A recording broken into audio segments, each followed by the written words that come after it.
Um dos chefes da maior facção criminosa do país fugiu 5 horas depois de ganhar a liberdade condicional. A gente falou aqui ontem que ele seria liberado. Lembra disso? A gente falou, como avisamos, os telejornais falaram sobre isso. Ele deixou a prisão porque, segundo a decisão da Justiça, a partir de uma solicitação dos advogados dele, ele faz parte do grupo de risco da Covid-19. O criminoso rompeu a tornozeleira eletrônica e, desapareceu. É a terceira fuga deste homem. Reportagem pronta para você no ar. O fugitivo estava preso na penitenciária estadual de Piraquara, na Grande Curitiba, até o dia 1º de abril. Valacir de Alencar cumpria a pena de mais de 70 anos em regime fechado. Atendendo a um pedido da defesa, o juiz Diego Paolo Baralci entendeu que Valacir, por ter hipertensão e estar no grupo de risco da Covid-19, deveria cumprir prisão domiciliar, mas Valacir de Alencar rompeu a tornozeleira eletrônica e desapareceu. O documento do Departamento Penitenciário do Estado do Paraná mostra que o equipamento parou de funcionar no dia 18 de abril, depois de ficar transitando na BR-376 durante todo o dia, indicando que foi deixado em algum meio de transporte. Esta é a terceira vez que Valacir conseguiu fugir. Ele estava preso por tráfico de drogas, lavagem de dinheiro e porte de arma. E também é apontado como líder no estado do Paraná de uma facção criminosa paulista. A Secretaria de Segurança Pública do Estado pediu a prisão definitiva do traficante. Este advogado criminalista afirma que, nestes casos, o histórico do detento deveria ser levado em conta e que a Justiça poderia procurar uma alternativa que não fosse a prisão domiciliar. Considerada a periculosidade desse preso, quem sabe pedir ajuda ao governo federal para alocá-lo num presídio federal. O que ele precisaria imediatamente era só um local em que ele pudesse manter as regras de distanciamento. Vamos lá. O repórter Lucas Carvalho está com o advogado criminalista Fernando da Costa. Ele traz mais informações sobre esse caso. Lucas, é claro que isso vai gerar um debate gigantesco a partir de agora, a gente já sabe que isso vai acontecer. E é por isso que a gente tem que ouvir os especialistas. E a questão aí é muito simples, a gente tem dois lados de uma história. Esta preocupação com a saúde por conta da pandemia tem que ser decisiva para uma determinação da Justiça de soltar alguém, sem levar em conta o histórico desse preso ou não? O histórico vale. Então você tem que combinar as coisas. Fala para mim, Lucas, bom dia.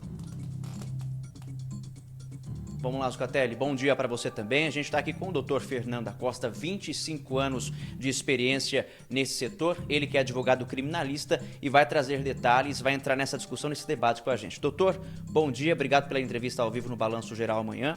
Um homem como o Valacir, 76 anos aí a condenação dele, vários crimes, apontado como líder de facção criminosa. O histórico dele, doutor, não deveria ter sido levado em consideração diante desse cenário? A Justiça teria alguma outra alternativa que não fosse, né, a concessão desse benefício? Mais uma vez, bom dia. Bom dia, Lucas. Bom dia, Zucatelli. Bom dia, amigo telespectador da Rede Record. É claro que o Poder Judiciário, eu não vou falar especificamente dessa decisão, mas o CNJ, o Conselho Nacional de Justiça, e o Supremo Tribunal Federal, principalmente através do ministro Marco Aurélio, determinaram que o Poder Judiciário deve estar atento ao Covid-19. Estar atento ao Covid-19 não significa que, única e exclusivamente, por ter aglomeração de presos, a pessoa deve ser colocada em liberdade. Deve-se analisar cada caso, deve-se analisar o histórico do preso, deve-se analisar se é caso de prisão cautelar ou de prisão como cumprimento de pena. Nós temos hoje o terceiro maior ranking populacional de pessoas presas no mundo. Nós temos mais de 800 mil pessoas presas. Dessas mais de 800 mil pessoas presas, 500 mil cumprem pena já condenados definitivamente. Se nós tivermos que, por risco do Covid, teremos que soltar todas as pessoas presas. Quais seriam as alternativas, doutor? Você tem, por exemplo, horário do almoço. Você aumenta o período de horário de almoço. O passeio, o momento de sol, você aumenta esse período e evita aglomeração. Pessoas com risco em razão da saúde debilitada, pessoas com risco em razão da idade avançada, essas pessoas devem ir para setores com menor aglomeração. Essas pessoas podem ir para o seguro.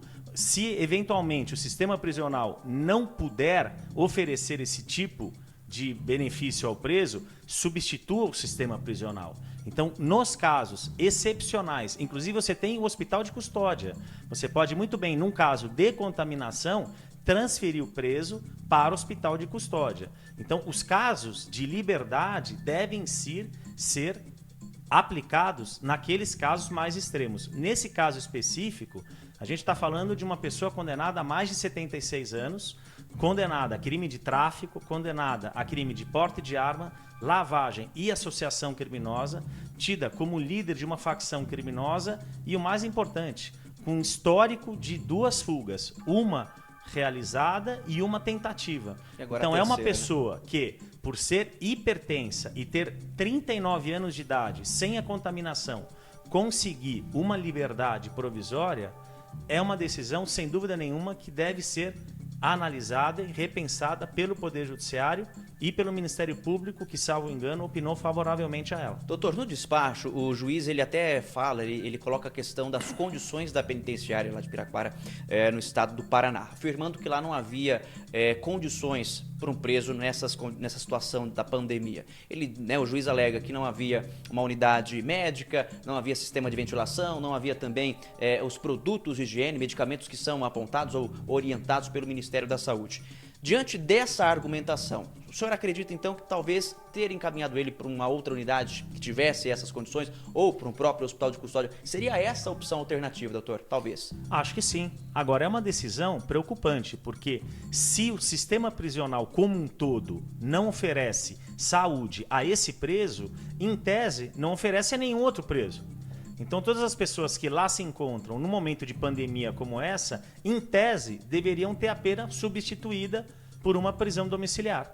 Por isso, é uma decisão que deve ser repensada. Perfeito. Doutor Lucas. Zucatelli, o doutor está à sua disposição. Você tem alguma pergunta? Tenho sim. Doutor Fernando, muito obrigado, antes de mais nada, pela gentileza de conversar com o Balanço Geral ao vivo, porque a gente já imaginou ontem, doutor, antes da fuga dele, só com o anúncio da decisão da prisão domiciliar, a gente já deu essa notícia e eu até abri o nosso WhatsApp, os nossos microfones aqui para o telespectador, porque a gente sabia que isso ia gerar muita polêmica e era inevitável. Isso antes da fuga. Imagine agora. E aí, o que o senhor falou para mim está muito claro, Tem que levar em conta assim, não é simplesmente, temos uma pandemia de Covid-19, senão, teoricamente, soltava todo mundo, né? Porque a gente sabe como é o sistema prisional brasileiro. Não. Então solta todo mundo, já que vai estar todo mundo aglomerado lá mesmo. Agora, se você tem presos diferentes, no mesmo local, você vai ter espaços que você vai ter presos de alta periculosidade, presos com histórico de ligação com grupos criminosos, tráfico de drogas e outros, e você vai ter presos que cometeram delitos menos graves. É muito mais fácil você fazer essa avaliação e, já que tem que colocar alguém em liberdade para ter mais espaço dentro do presídio, que se coloque quem é menos perigoso. Não é isso, doutor?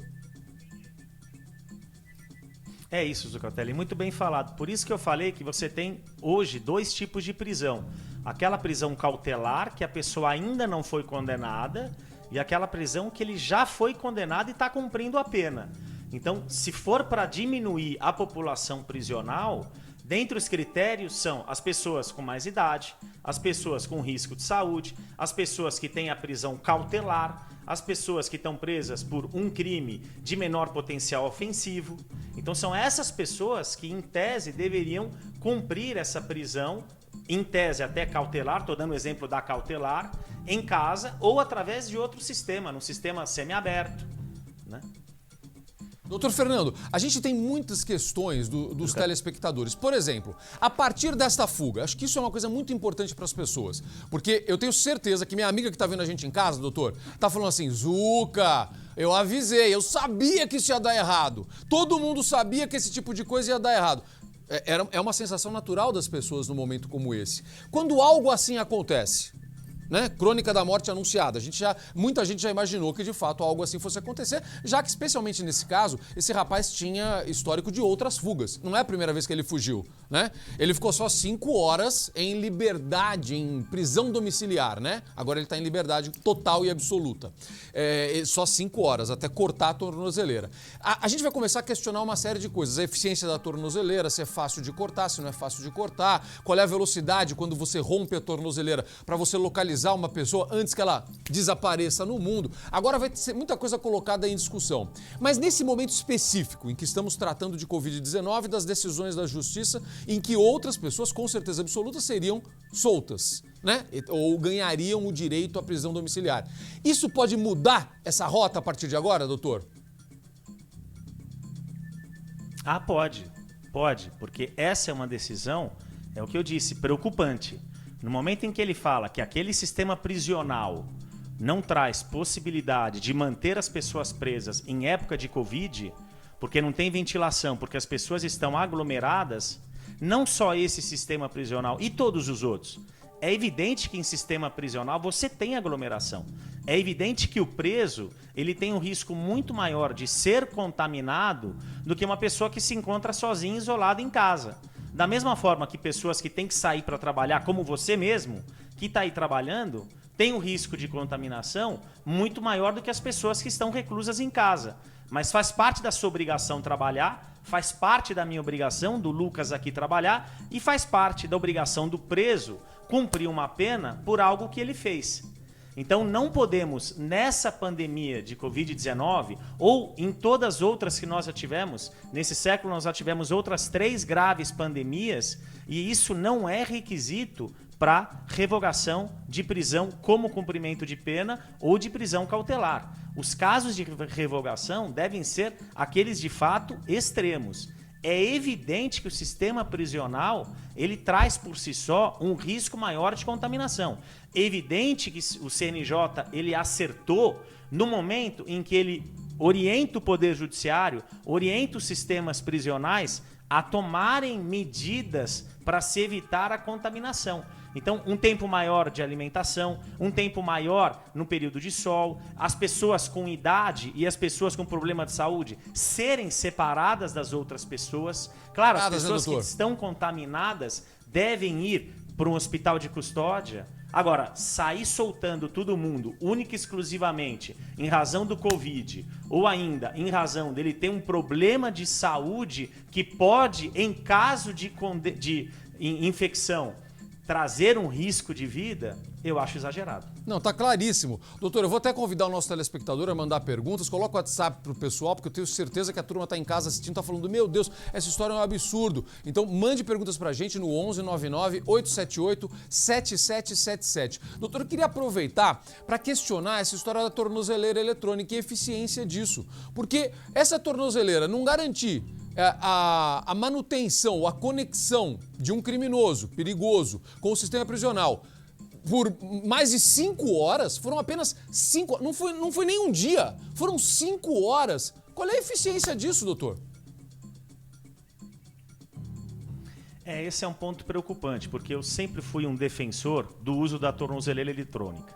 Então eu sempre fui um defensor de que a prisão é a exceção. Então, quando possível, o uso da tornozeleira eletrônica, quando a pessoa pode permanecer presa em casa, com isso, não superlotando os presídios, não trazendo um custo, porque o preso custa e custa caro, Zucatelli, não trazer um custo a mais para o sistema prisional, eu sempre fui a favor da tornozeleira eletrônica. Agora, no momento em que ela é rompida e que a pessoa foge, lamentavelmente, isso vai criar uma situação de dúvida com relação à utilização ou não da tornozeleira como medida alternativa à prisão no sistema prisional. Claro que se a pessoa tem que ficar presa numa prisão ou ficar presa dentro da sua casa, em tese ele está cumprindo a pena da mesma forma. Agora, se o sistema hoje é colocado em xeque, isso vai ter que ser repensado e eu não tenho dúvida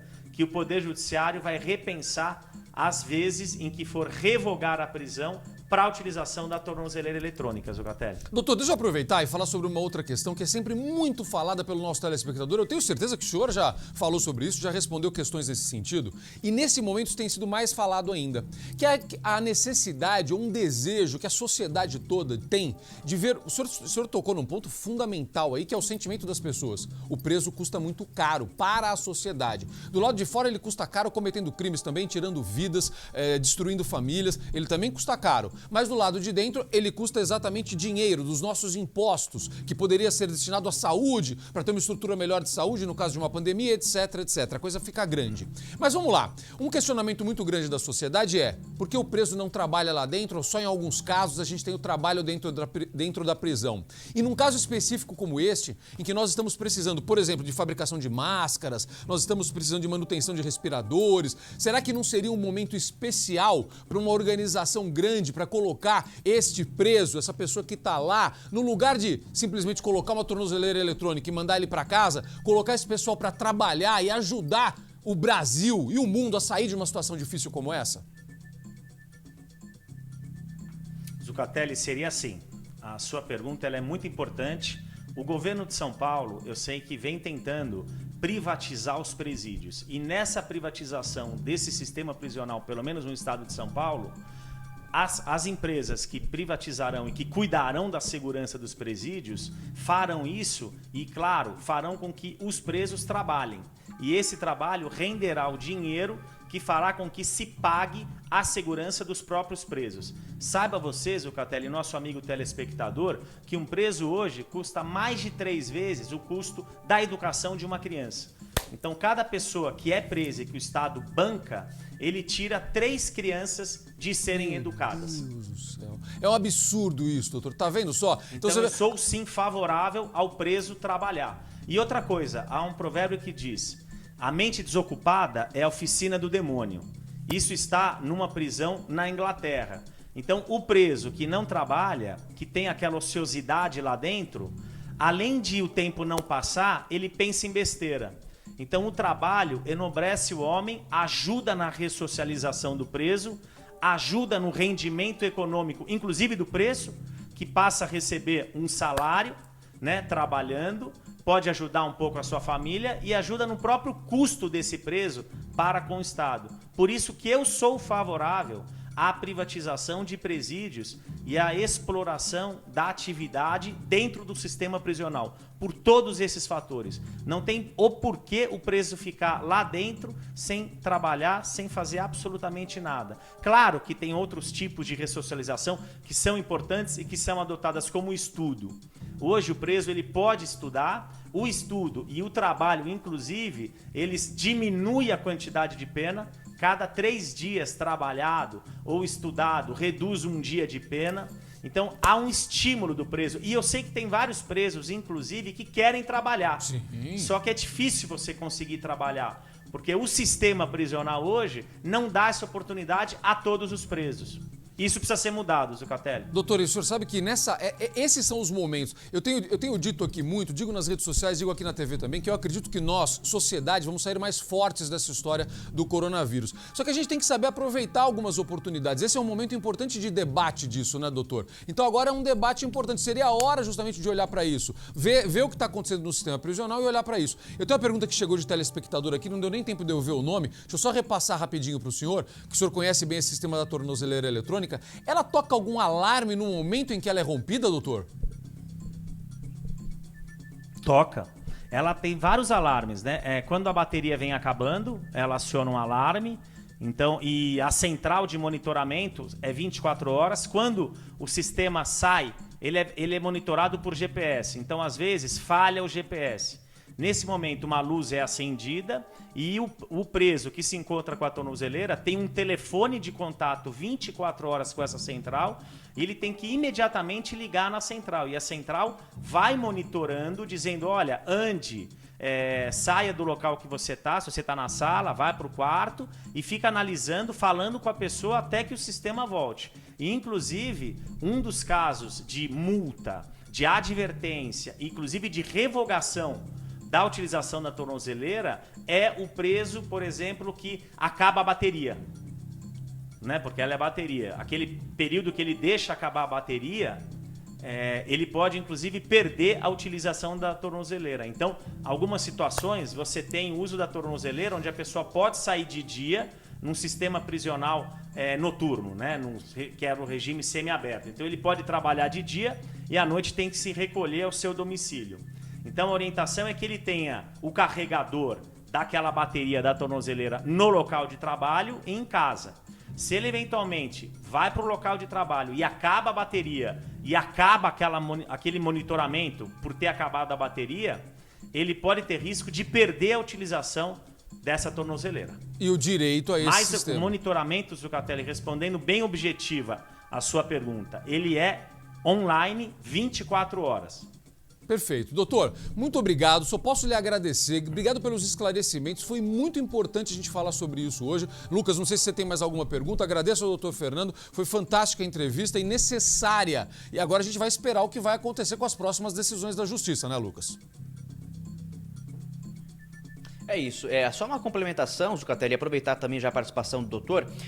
O Valacir, nesse caso específico que a gente está tratando, ele já tinha cumprido pouco mais de 6 anos desses 76 anos. E havia previsão que a partir de junho de 2039 ele seria beneficiado aí pela progressão de pena já para o regime semiaberto. Doutor, em se encontrando Valacir, que nesse momento é foragido da Justiça, de que forma que esse histórico dele impacta até na concessão desse benefício que a partir de 2039 ele teria? Essa é uma pergunta importante, porque o critério para progressão de regime, para que o preso saia do regime fechado e vá para um semiaberto, e de um semiaberto vá para o aberto, não é único e exclusivamente o tempo de pena cumprida. É importante também o comportamento dele. Então, uma pessoa que tem 2 fugas, uma tentada e uma consumada, provavelmente não teria essa progressão para o semiaberto num período que o tempo desse. Tá certo. Doutor, agradeço demais, em nome do Zucatelli e de toda a Record TV, a sua participação ao vivo aqui no nosso Balanço Geral amanhã. Muito obrigado, Zucatelli. Lucas, doutor Fernando, muito obrigado. Como é bom, né, Lucas, a gente fazer uma entrevista com alguém que, além de saber muito do assunto, sabe explicar de forma clara que a gente entende. Doutor, um abraço grande, muito obrigado pela gentileza de conversar com a gente. Imagina, um prazer, Zucatelli, um prazer ao telespectador. Obrigado, Lucas.